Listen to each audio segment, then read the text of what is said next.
Біздің Speak Up, яғни сөйле клубымызға қош келдіңіздер.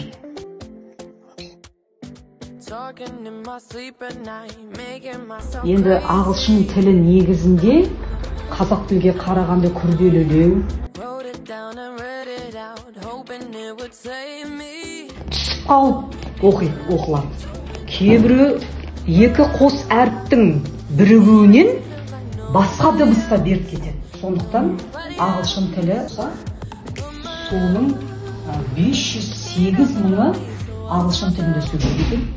7/1 бөлігі Қытай тілінде сөйлейді екен. Бұл ақпаратты мен 7/1 бөлігі Қытай тілінде дегенде өзім таңғалдым. Неге Қытай тілінде деп ойлайсыздар?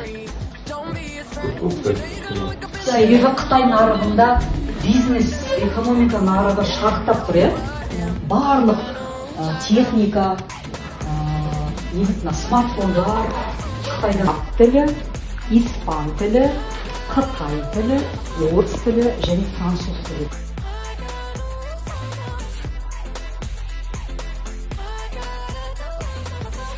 Біз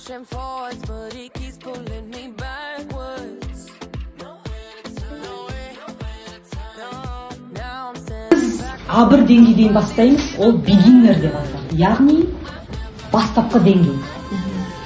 Біз бастапқы деңгейден бастаймыз. Yes, I do.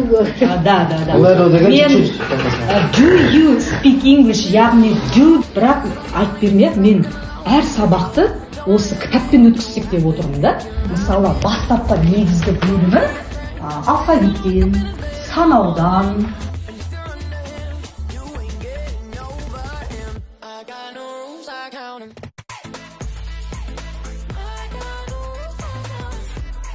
аң, жануар деп.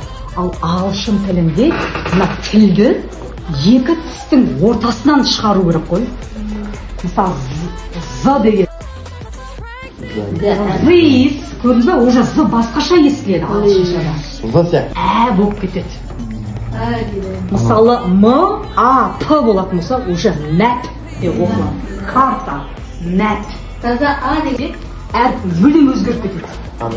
Бұндай жағдай ағылшын тілінде көп кездеседі.